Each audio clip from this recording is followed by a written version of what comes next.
Welcome to Lahana High School's Tigers Talking on the Prairie. This is just an experiment that my senior English class is doing. They're looking at their writing, they're talking about the process, and then sharing their written work. It's an effort to expand our audiences, to find a real-world audience. It's an opportunity for us to get out there on the internet and shape the world. So we hope you enjoy this Tigers Talking on the Prairie. I'm Michael Lee, and I'm a senior at Lahana High School. My name is Antonio Medina, and I'm a senior here at Lahana High School. My name is Annie Ray, and I'm a senior at Lahana High School. My name is Casey, I'm a senior at Lahana High School. We will be explaining how we went through the process of writing our narrative essays. First step we took in writing narrative essays is we looked at models of other people's essays and annotated them to find the key points as a group. The second step we took was to brainstorm of ideas to write about. We narrowed them down to 3 ideas, and then from those 3 ideas we chose one of them. The third step we took in this process was writing our rough draft. Fourth step we took was the peer evaluation.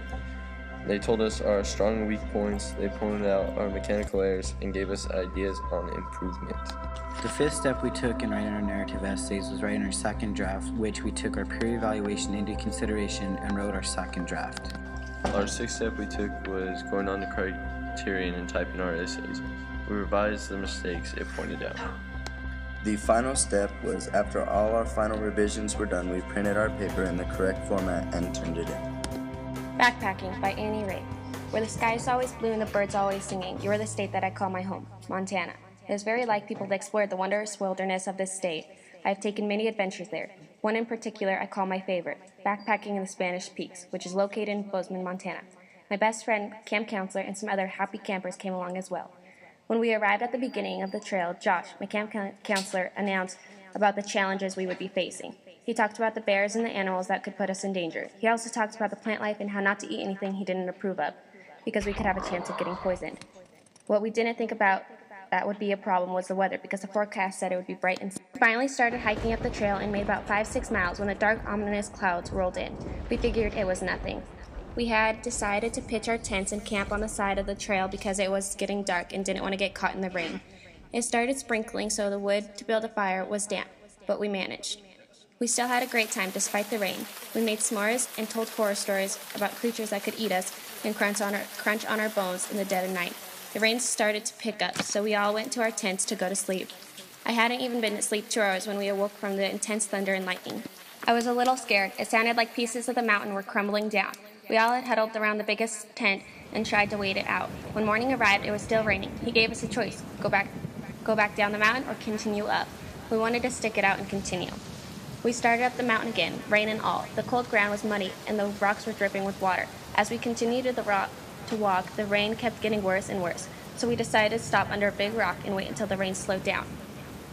As we all sang songs and danced around for an hour until the rain stopped.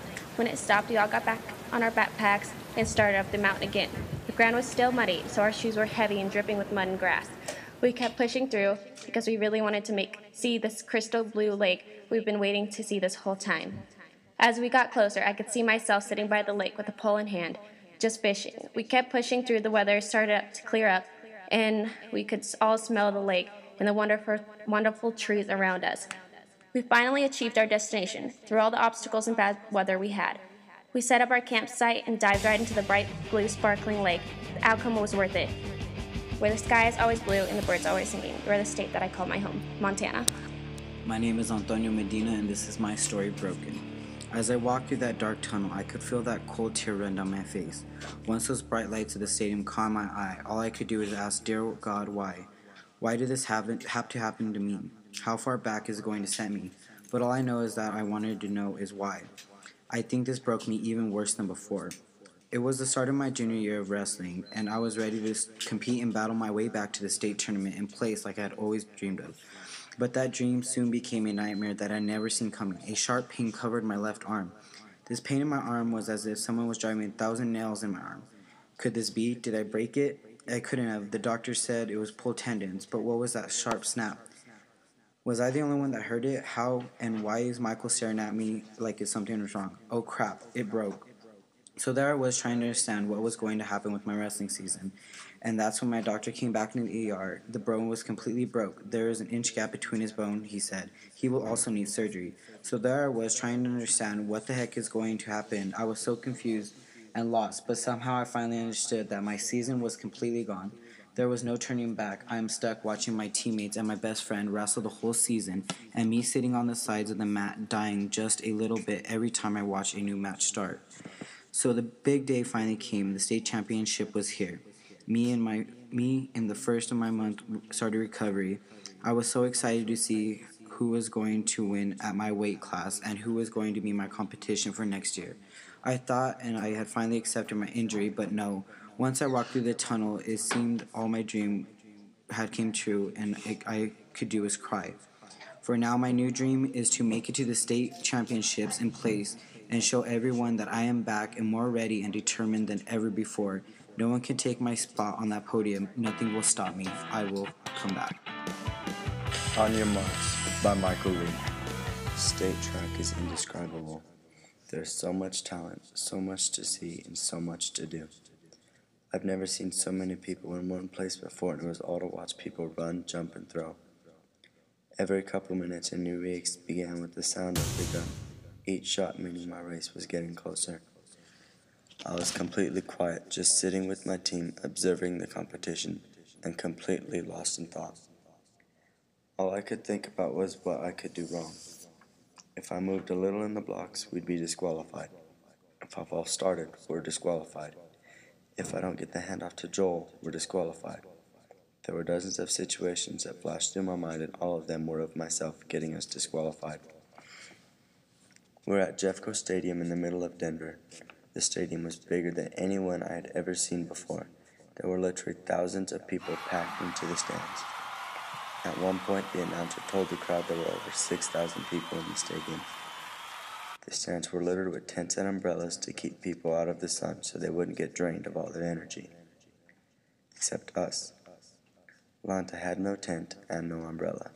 We sat in the bleachers together as a unit, and if we didn't have our uniforms on, you'd never know we were there to compete. Unlike other teams, we don't put up a big show for intimidation. We let our actions do the talking, because what you do echoes for eternity. What you say can always be forgotten. Around 3, Bubs and I headed down to the warm-up area. It was a small patch of grass, maybe about the size of a basketball court, and it was chained off to everyone except those who were competing. I showed them the stamp that branded us as an athlete, and the man led us into the field. I saw several other teams that were in our classification, teams that we were going to run against. I felt like you could cut the tension with a knife. It was all about intimidation. Teams were trying as hard as they could to look as if they had been doing this all their lives. As they warmed up, Bubs and I stared down the entire time. We were ranked higher than most of the teams, although they had the intimidation factor. Bubs and I were both about 5'6". Bubs is pretty stocky, and I'm built, lean but muscular, while the other teams were all around 6 foot and rippling with muscle. They looked like state athletes, while Bubs and I looked more like little kids. We just laughed them off, though, because we both knew we were faster than they were. The announcer came onto the PA and said finals for the 4x100 meter relay Class A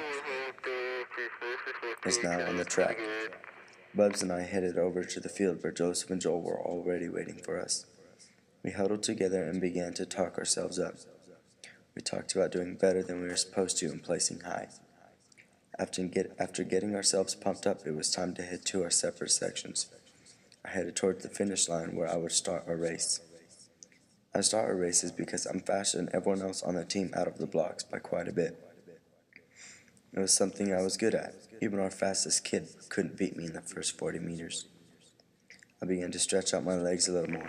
Then I heard it. On your marks, blasted from the starter's megaphone. My stomach started churning, and I took one last look at the crowd. I scanned the entire stadium slowly, letting it all sink in. I took a deep breath and lowered myself into the blocks, coiling my legs up like a spring. They felt like they were ready to explode. My whole body was shaking, even my breath was a little shaky. I closed my eyes and pictured myself doing what it is I'm supposed to do. Set. I cocked myself up and started breathing harder. Adrenaline started to flow through my veins, and I could feel everything start to slow down. I opened my eyes. Bang. Crack. Like the crack of a bat hitting a heater down the pipe.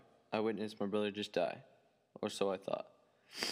I knew he was following too closely to the calf as he ran it down the alley. Once the calf hit the chute, his hind legs rose up and bam, lights out for Shane. If he would have been closer, it wouldn't have been a problem. He could have pushed the calf back down, but he couldn't reach, and this mistake might have been his last. The night before the branding, I was ecstatic to go see my family. My dad told me that I was finally old enough to help. I was very nervous. I had always been too young, too little to help, but not this time. Grandpa told us to be at the ranch at 5 a.m., so we would have time to wake up extra early. I was determined to show my skills off to Grandpa. I had my raggedy old Wranglers with the many holes they had earned over the years and my boots laid out. I laid in bed, even though I knew I wouldn't sleep. I woke my brothers up bright and early, ran down the stairs to help my dad pack the car. We were taking lunch supplies and clothes. The hour-and-a-half drive flew by. My mind was racing. I couldn't wait to help. When we got there, my uncles and aunts had their horses saddled up and ready to ride out, even one for my dad. The horses were groomed and all prettied up for the ride. She was standing with Aunt Holly, gleaming in the sunrise. Her red fur seemed to glow auburn in the sun. Our eyes met when I got out of the car. She knew it was our day. "She's all yours," Aunt Holly said with a smile. "What?" I said, puzzled.